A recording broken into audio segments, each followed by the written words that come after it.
Yes, yes. And the game where the Sacramento Kings were out in Denver and trailed most of the game, were able to pull one out and get a victory in the Mile High. Did you see that? Last night, we actually had a big three.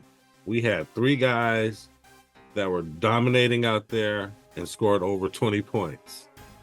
In Denver, the Sacramento Kings are able to defeat the Denver Nuggets 102-98. The Sacramento Kings are now 31-23, and the Denver Nuggets are now 36-19. In 8th place in the Western Conference. That's right, currently 8th place. It has dropped the Denver Nuggets down 4 places though. So the Kings, I mean, that was a great victory. Anytime you can get a victory against one of these Western Conference rivals, it's going to be good because it's going to move you up or down in the standings pretty much day to day, because these teams are knotted up and just so close together in records. Like I said, there's a top 4 and then there's the next 4. And in those top 4 and bottom 4, the separation is like a half a game or a game pretty much for all the teams. The Lakers are right behind the Kings at 30-26, and the Dallas Mavericks are right above the Kings in 7th place at 32-23. And that's important because the Kings have played against the Dallas Mavericks and do have a tiebreaker against them. But in my opinion, the Kings are going to want to get higher than just that 7th place. They really want to get into that 6th place or higher. Today is February 15th, 2024. I appreciate you for joining me. Thanks for coming. Hopefully you're here for the whole video. I got some good things to say. You're going to want to hear them. Expert analysis and review here of the Sacramento Kings. What's going on, YouTube? What's going on with all my folks and all you Kings fans out there? It's your guy, Jay Woods, aka Shy the Man, and I'm back at you with another episode of the Kings Morning After, Midday Cup of Joe with Jay.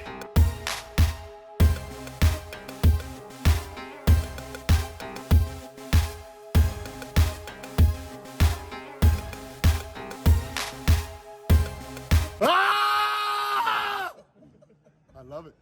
Oh yeah, that coffee is hot and it's good. Just like that Kings victory last night. Today is Thursday. Throwback Thursday. Back in the days when I was young, I'm not a kid anymore, but some days I sit and wish I... Throwback Thursday. You know, hey, what can I say? When the Kings are able to win on a back-to-back up in the Mile High Stadium against the champions, they're able to complete a game and close it out with a run and a victory and good defense. What can I say? I mean, obviously, this team is not perfect. They are a team in progress, but to get a win like that has to be good for the soul. I mean, that really has to help with their confidence. And it kind of shows this team is a good team. When this team plays right and plays the right way and are matched up in the right way, this team is a good team and can beat any team in this NBA, in my opinion. That's my cup of joe. One creamer, no sugar. Ah! Quick stats. So as I was saying earlier, the Denver Nuggets pretty much were winning most of the game. Well, most of the first half anyway. The Kings didn't come out to a very good start at all, 16 points. Very slow start. Denver Nuggets on pace to get over 100 with 27 points. And then at half, the Kings closed in a little bit, but Nuggets were still winning. It was the third quarter when the Kings kind of started doing some things and really kind of came back. And on into the fourth, they brought the game a lot closer and closer. And then at the end, De'Aaron Fox went on a run, and the Kings were able to go ahead and get that victory in the end. Kind of a low-scoring game, 102-98. The Nuggets' leading scorer was Aaron Gordon with 25 points. Michael Porter Jr. back in the lineup. He didn't play last time against the Kings. 19 points. Jokic with 15 points. Reggie Jackson pitched in 12. Aaron Gordon with the big 15 rebounds. Reggie Jackson with 9 assists. Jokic with 8 assists. And like I said earlier, the Kings with 3 guys over 20 points, or at 20 points anyway. Harrison Barnes with 20. Domantas Sabonis with 20. And our leading scorer, De'Aaron Fox, with 30 points. I'm not sure what's going on with Keegan Murray. Kevin Huerter's been kind of lagging all this season, but 6 points for Murray, 8 for Huerter. Even our dog Malik Monk, he only had 6 points, which is kind of surprising to me. Malik Monk is usually out there getting it in, our microwave. Domantas Sabonis didn't get a triple-double tonight, although he was close with 7 assists. He did have 13 rebounds. De'Aaron Fox, 8 rebounds, 8 assists. And this is a game where I feel like a lot of guys helped pitch in and rebounding. Murray did help with 5 boards. Barnes had 5 boards. De'Aaron even had 8 boards.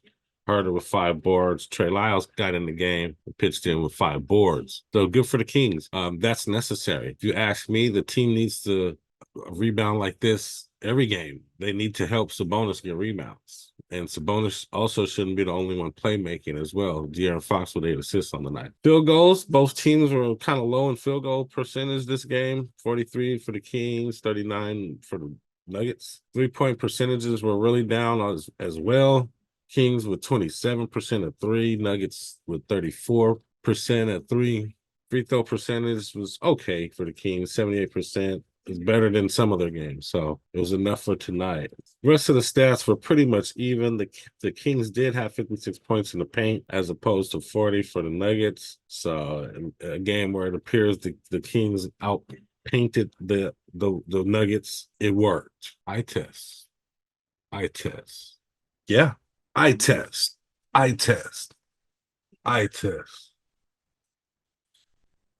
I'm going to give the Kings an eye test. Sometimes stats can tell a story. Sometimes they don't tell a story. I believe tonight the stats kind of told a story of 3 players that were really aggressive with their shooting and with their scoring, and that was Harrison Barnes, Domantas Sabonis, and De'Aaron Fox getting in there and grinding. Mike Brown went kind of deep into the lineup in this game. You know, he used Malik as always, Trey Lyles. Duarte even got in the game. Keon Ellis got in the game. Alex Lynn and Donovan Mitchell all played. So it took a full team effort. You know, the main players in this was, you know, De'Aaron Fox, Domantas Sabonis, Harrison Barnes. And I feel like a big part of it is the fact that Harrison Barnes was being aggressive on offense, and the fact that De'Aaron Fox was able to go out there and close out the game for us and go out there and be really aggressive offensively, driving to the basket, getting fouls, playing the 2-man game with Domantas Sabonis and kicking the ball out as needed for 3. So it worked for tonight. We went to the Mile High and we got a victory. We were able to close out a game at the end of the game and pull out this victory. And closing out means exactly how they played. They were down by 16 and were able to get ahead at the end of the game and close it out with a victory. That's my eye test. Bottom line, the Kings morning after. Bottom line. Today's bottom line is. Kings started slow. Were able to come back in the second half and rebuttal that with good play, aggressive offensive play, playing how the Kings play. 2-man game, Domantas Sabonis out there facilitating, along with De'Aaron Fox, with an aggressive Harrison Barnes. So, you know, you guys have heard me say this before, but blueprint. Use this as a blueprint going further against this team and against other teams. Playing like this is a great way to play defensively, getting stops, and being aggressive at the end of the game and at the end of quarters as well. Kind of a low-scoring game. I would like the Kings to score a little bit more than this, and that's where Keegan Murray scoring, Kevin Huerter scoring, and even Malik Monk, who didn't score that many points this game, that's where they kick in. And on the night where they were kind of off, the Kings were still able to pull out a victory. But I think that's why the scoring was so low, was because those guys didn't get their normal points that they usually would get. Next up, the Kings actually have the San Antonio Spurs at home in Sacramento down at DOCO. And that game is tonight. And that game is next week after the All-Star festivities. So the Kings actually have a little bit of time off right now. They get to rest, relax, kick their feet up for about 8 days before they have to play again. So good for the Kings, good on the Kings. They'll be able to get some rest, relaxation, rest up some injuries that they may have, rest up those sore, aching muscles, get some massages, chill with the family, hang out at the All-Star game, whatever you do, and then get back to it in about a week. But that game is Thursday, February 22nd at home, 7 p.m. Be there or be square and check out my review the next day after that game by subscribing to the channel. And also I'll post some reviews of the All-Star game and maybe the dunk contest and some little things like that, and post some stories. So look out for those as well. Betting lines. So there's not going to be a betting line because the game is so far away. It's 8 days away. They're not going to put out a betting line that early. But if you like to bet any sport, I have a great website. It's called BetUS. That's where I do my sports betting. Use the link down in the description and you'll get some free money, free play with whatever you deposit. BetUS. Click the link in the description below. Thank you. And I got a question for you guys. What did you guys think of this victory over the Denver Nuggets, the champs, one of the top teams in the Western Conference? I mean, this team was literally #1 for most of the season. So is it because they're having a slide? You know, they're not as good as some of the other teams that are coming up? Or are the Kings doing better? Are the Kings, do you feel positive for the Kings' future, especially after seeing how they play tonight? A little bit of up and down play for the Kings. They win one, they lose one, they win two, they lose two, but hopefully they'll get it together and this will give them some confidence. But let me know how you think this will do for the Kings' confidence. And if you post a comment before my next video, I'll post your comment on the next video. Also, guys, if you're watching this far, you must have liked something. You must have liked the content. You must have got some news, some kind of good analysis or something from me. So I invite you to please like the video. It'll help me out. It'll help bring more eyes to the channel. Also, if you like the content and you like talking Kings, you like Kings news or NBA news in general, subscribe. I invite you to subscribe to my channel. We're going to be doing some more fun things later too, like watching games and live game chats. So it's going to be fun, I promise. Go ahead and click that subscribe button for your boy. And share the content. That'll help the channel. If you want to help the channel, share the content. If you think I got some good reviews, some good analysis, share me somewhere. I appreciate that as well. And make a comment. That helps the channel also. And as always, guys, I have a motivational quote for you guys.